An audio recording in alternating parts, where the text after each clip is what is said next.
Nah, ketika saya kan suka live TikTok tuh. Nah, ketika live TikTok tuh, Zah, lu di samping lu ada orang ya?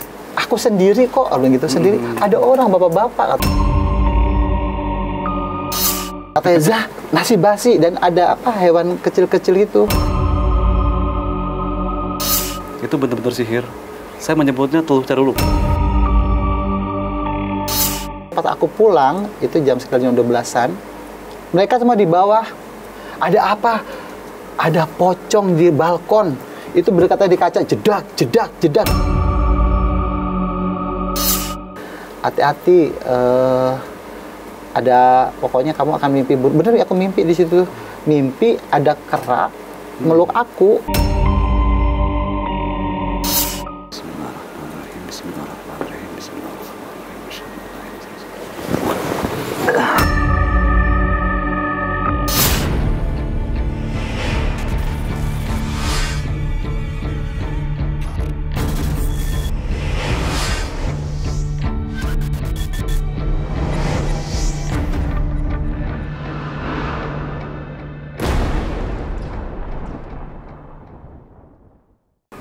Malam penikmat ganjil, malam ini kita kedatangan seorang dancer host yang akan berbagi kisah misteri.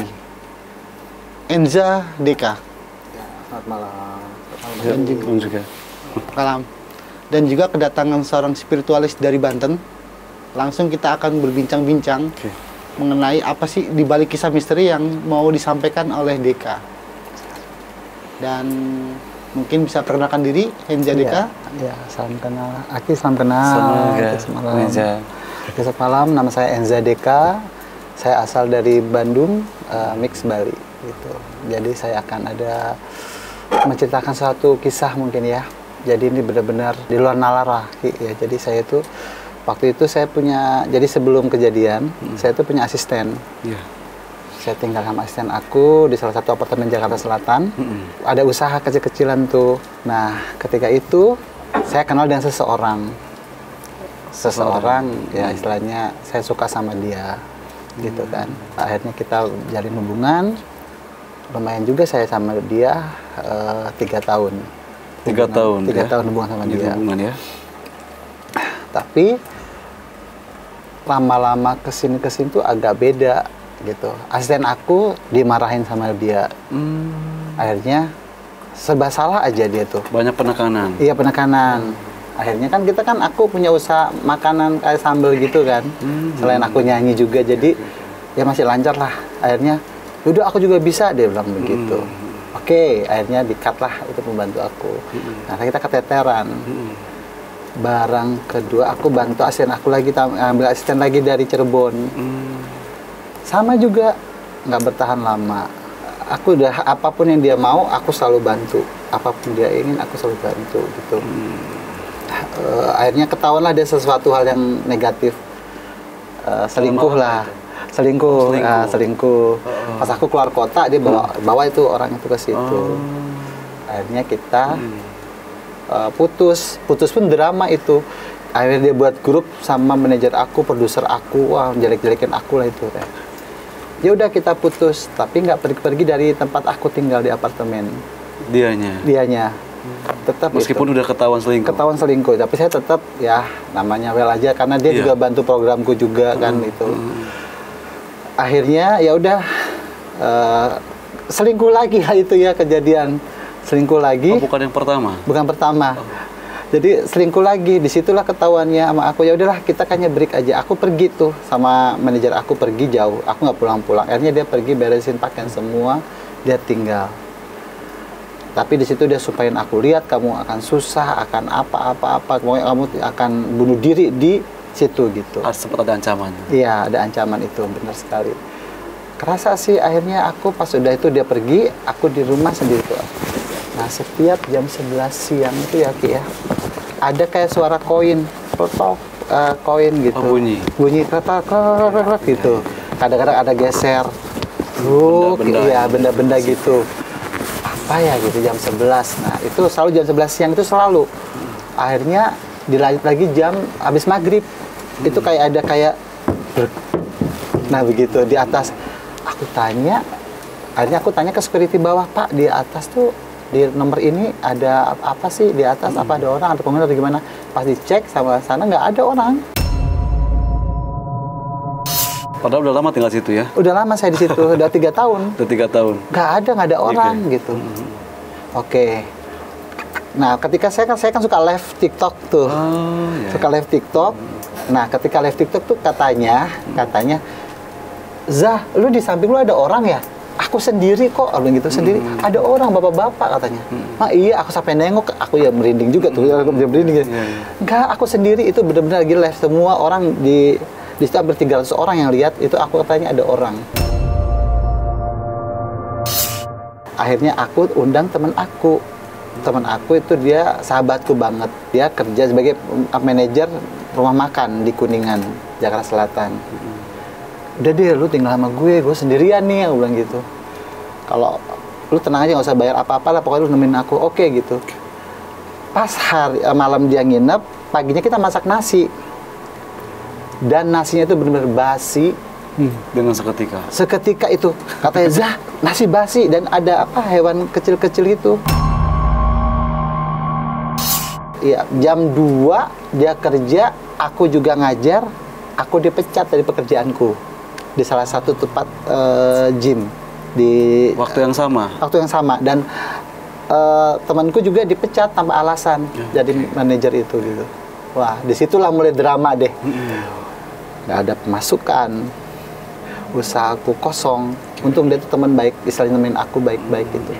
Dan dia ngelamar kerja pun baru diterima karena kasus, aneh banget itu. Ada teman kita dari Cilengsi, teman gitu, dia bawa makanan gitu. Itu jam 10 malaman. Aku bilang, udah, aku ada acara ulang tahun temanku nih gitu kan, aku pergi dulu. Nah, mereka tuh nggak tahu ya, pas aku pulang itu jam sekitar jam 12-an. Mereka semua di bawah. Ada apa? Ada pocong di balkon. Itu berkata di kaca, jedak.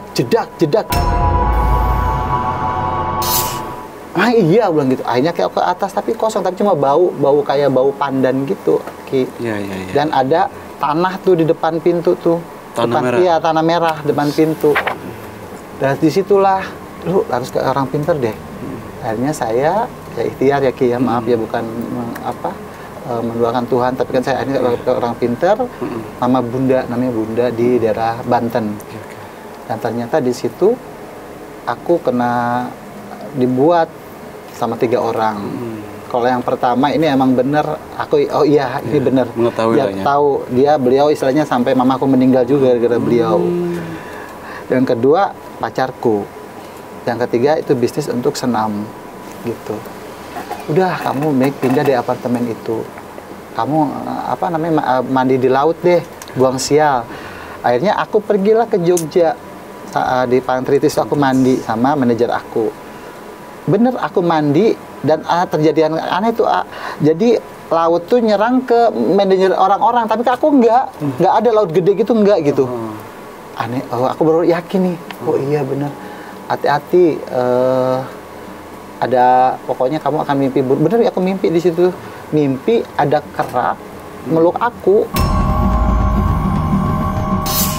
Kera meluk aku itu. Aku nggak bisa ngapain di situ. Ya, akhirnya ya sudah deh, aku nggak bisa aku pulang, kacau deh semua. Akhirnya sahabatku bilang, aku harus pamit, aku nggak bisa di sini gitu. Aku harus pindah, dia pindah, ya aku juga ikut pindah. Jadi kan aku takut, emang harus wajib pindah di situ. Apapun yang aku lakukan tuh kayak males. Udah gitu, aku tuh setiap job MC atau nyanyi itu batal. Oke, kita nyanyi ya gini. Oke, pas hari hanya malamnya itu dibatalin. Itu selalu, bukan sekali 2 kali, Ki. Sakit ya, setelah gimana kita bantu saya ikhlas dengan dia. Saya tulus sama dia. Untuk apa? Untuk rezeki aku. Sedangkan semuanya yang aku punya pun dia ambil semua. Aku ikhlas ridho Allah. Maksudnya untuk apa kamu nutup rezeki aku segala hal yang kayak begini gitu. Mungkin kan aku bilang kan istilahnya dengan komitmen kita, ya kamu harusnya cari yang mungkin bisa lebih dari aku atau gimana gitu. Ya mohon maaf juga, aku juga bukan orang sempurna juga, tapi kalau di begini juga aku ya istilahnya ya sakit banget Ki gitu. Nah Ki, apa yang dialami oleh Enza ini dalam pandangan spiritual itu seperti apa sih? Ini sihirnya lumayan kuat juga ya. Yang mana R1 mempunyai ikatan dekat dengan Enza. Pada akhirnya Enza ini dibuat gelisah dengan Pacar? teror. Ya. Kekasih? Iya. Saya ngelihat sampai sekarang pun letak aura negatif itu masih kental. Ini kalau saya menyebutnya, ini bisa dikaitkan lah tadi itu tanah kuburan ya, satu. Iya. Dan ancaman itu sebelum mengancam dia sudah melakukannya. Jadi ada benda yang kamu punya, dia bawa ke orang tersebut, lalu dibuatlah. Kalian menjalin kasih dengan pasangan khusus. Iya. Dan biasanya pasangan khusus yang tanda kutip itu adalah posesif. Banget dia tuh posesif banget. Apa-apa aku bergaul dengan teman pun dia yang tidak boleh. Oke, kita flashback tentang saat Enza menjalin hubungan bersama kekasih. Berapa tahun? Aku 3 tahun sama dia. Ya seperti ya pasangan kasih ya, kasih. Ya gitu juga sama sistem kerja. Kan dia bantu aku program. Aku ada program namanya Workout dan Fitness Indonesia. Jadi tentang kesehatan. Dia tuh kan di IT. Jadi tentang semua Instagram aku, tentang TikTok aku, tentang dia yang megang semua. Jadi kita emang ada misi untuk dia gini. Kita sama-sama berjuang bersama. Kita dari zero gitu ya. Tapi kan komitmen awalnya satu. Saya bilang kita sama-sama maju tapi dengan tidak ada macam-macam, tapi ternyata dia selingkuh, dan selingkuhnya bersetubuh di depan kamar saya yang saya sewakan. Itu saya tahu sendiri dengan mata saya, tapi saya bilang oh maaf saya gitu, saya ambil baju dulu. Itu kok bisa baju show ketinggalan. Itu yang kedua ya. Dan akhirnya Saya putusin, tapi putus baik-baik. Aku tuh orangnya nggak bisa marah, Aki. Maksudnya, kamu nggak, saya nggak gitu. Saya, ya itu setelah, saya maaf, saya punya salah. Saya biasa bilang begitu sama dia. Saya tidak pernah ngomong nunjuk-nunjuk dia, apa dia pun sama, nggak kasar sama aku. Kita juga pisah juga baik-baik. Dia pergi, ambil barang-barang, kita salaman. Okay. Dan ketika pisah baik-baik, tapi ada dugaan Enza di sihir, itu gimana kronologinya tuh? Katakan gini, aku dimimpiin tuh kayak dia mengajak, kayak narik aku terus narik, dan selalu kepikiran dia terus. Aku ingin balik sama dia, jadi aku kepingin pulang sama dia. Sampai demi Tuhan, saya mau bunuh diri loh. Saya mau bunuh diri itu di apartemen lagi sendiri waktu belum ada sahabat aku yang datang. Itu kenapa? Mikirin? Mau putus, mau sebulan mau putus. Susah move on? Susah banget. Sampai sekarang pun masih ada rasa itu. Dan aku emang sekarang masih single, jadi aku belum mikirin ya hanya dia gitu. Suka banding-bandingin sama pacarku itu. Kayak kurang bagus nih, dia lebih potensi pacarku yang kemarin gitu. Jadi selalu ada mau deket, lepas gitu. Nah, Ki, ini termasuk dalam santet atau enggak?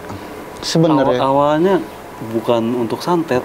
Kalau saya lihat ya, awalnya bukan santet, tetapi ingin mengambil hatimu lagi. Tapi santet itu saya katakan namanya adalah teluh caruluk. Yang mana bekerjanya itu bisa memakan korban. Awalnya ya bisa untuk mengambil hatinya si Enza, tetapi lama-kelamaan menjadikan sebuah problem kesehatan. Jadi was-was, gak tenang, dan karena kalau saya ambil ceritanya ya, bukan satu orang, dua orang untuk mengerjakan hal untuk membuat kamu takut. Pada akhirnya kamu ini dibuat seperti gila bisa jadi. Dan Enza sudah pernah berobat ke dunia spiritual? Sudah. Seperti apa ceritanya? Aku periksa waktu itu ya ke bunda itu, berobat sama beliau. Ya dia bilang, Eza yang sabar ya, jangan lupa sholat dengan keyakinan kamu. Dia ngasih wirid juga ke aku.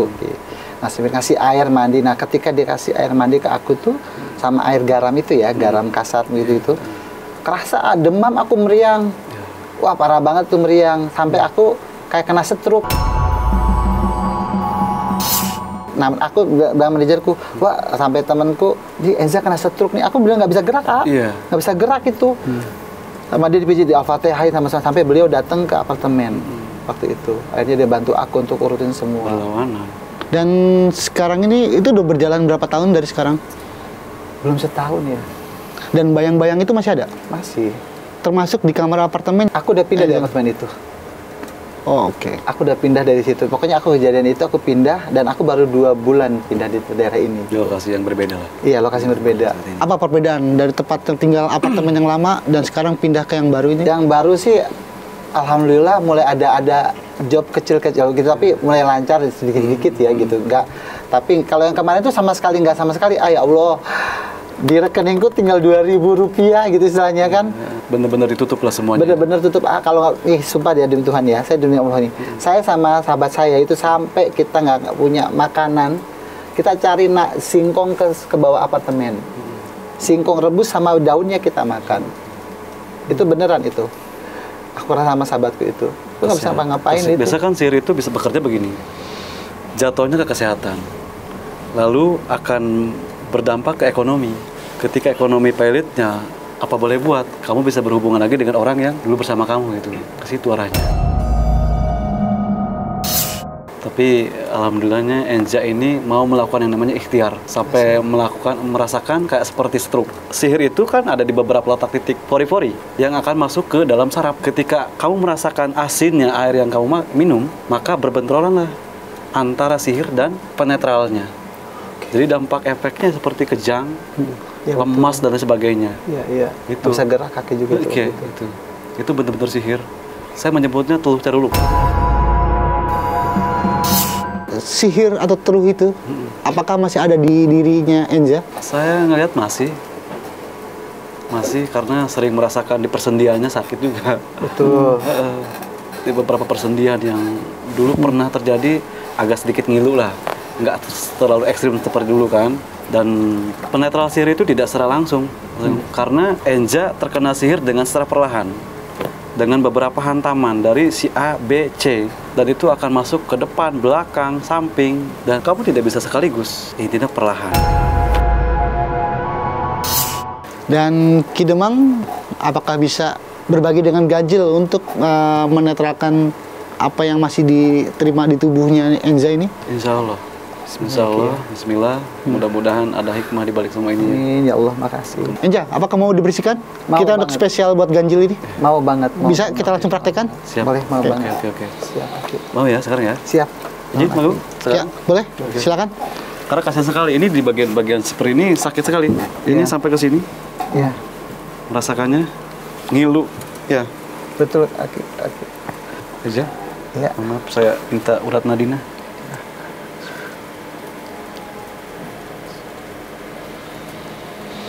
Sebelahnya, sebelahnya. Ini bisa jadikan tumbal dia ini. Karena ada letak warna kuning di sini. Kuning ini melambang sebuah kematian. Oke, bisa mengancam nyawa. Ya.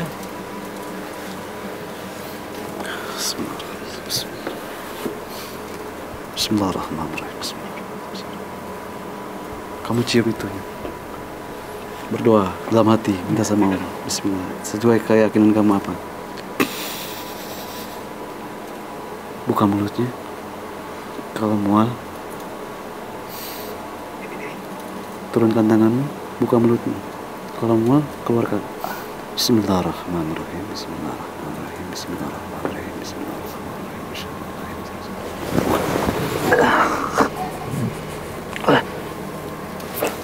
Bismillahirrahmanirrahim.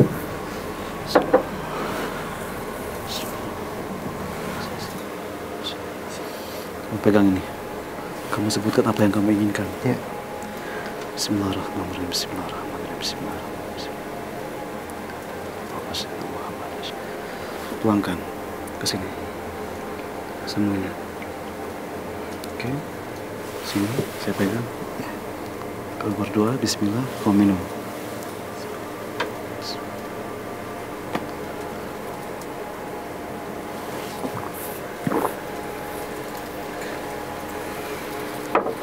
Pejamkan matanya. Bismillahirrahmanirrahim. Bismillahirrahmanirrahim.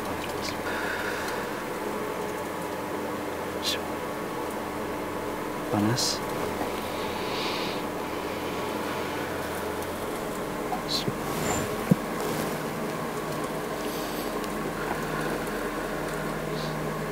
Sudah panas? Sudah? Panas, Ki. Panas? Bismillahirrahmanirrahim.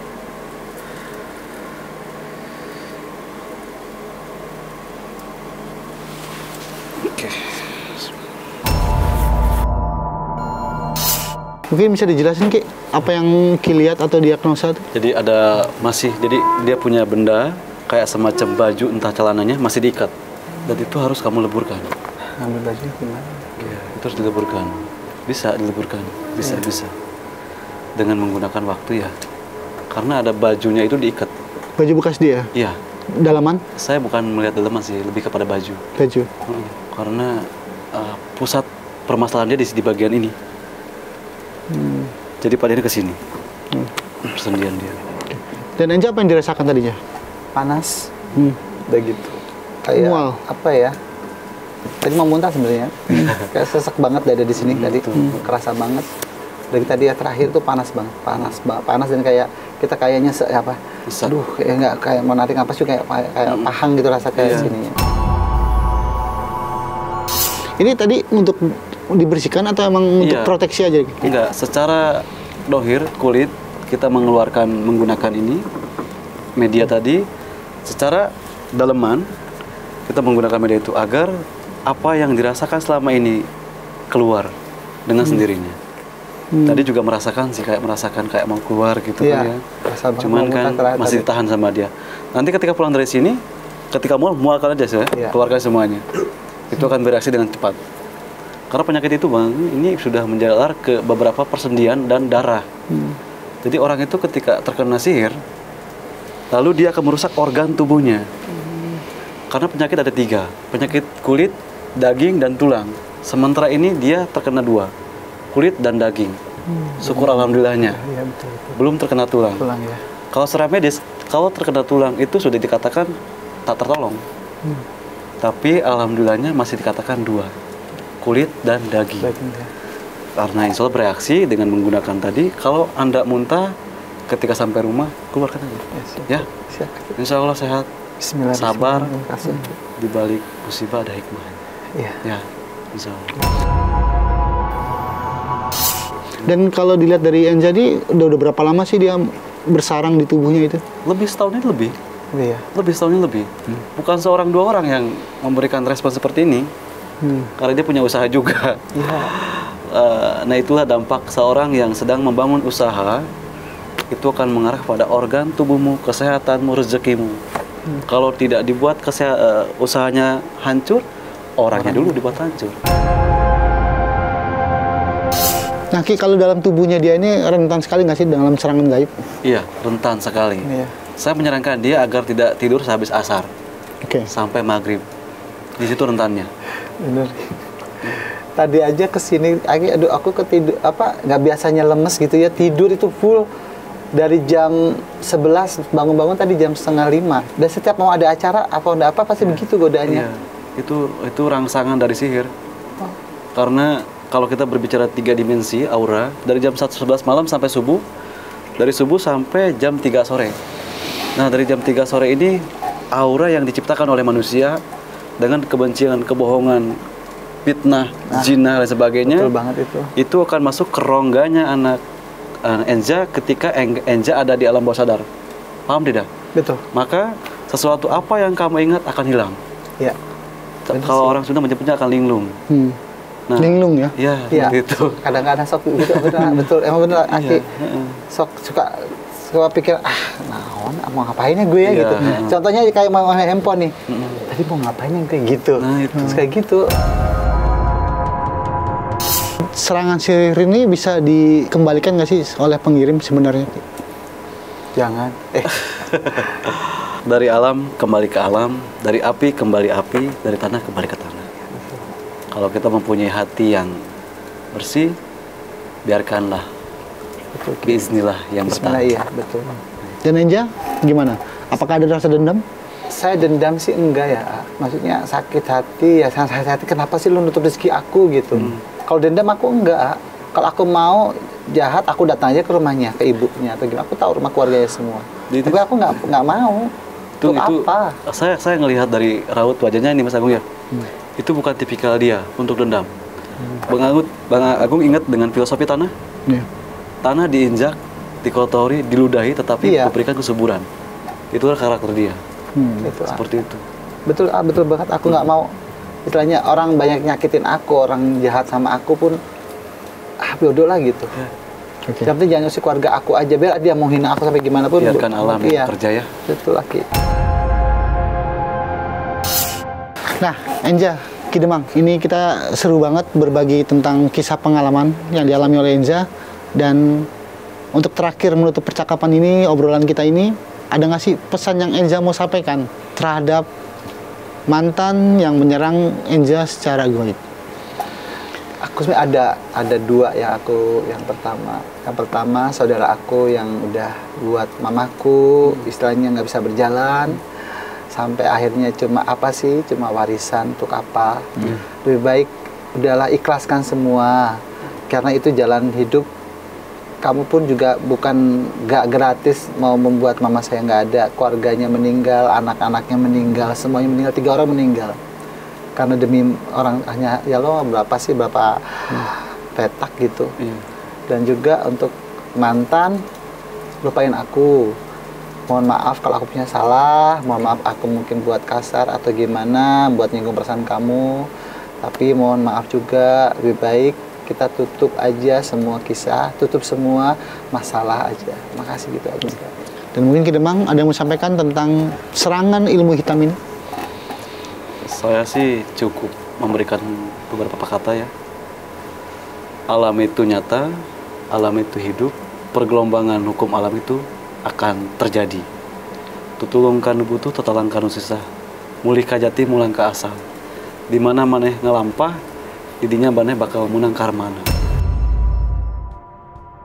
Pendapat Ganjil mungkin cukup sekian obrolan kita, dan mungkin ini menjadi satu kisah inspirasi atas apa yang dialami Enza, dan terima kasih Ki Demang atas wawasan dalam spiritual. Dan mungkin sampai jumpa. Terima kasih.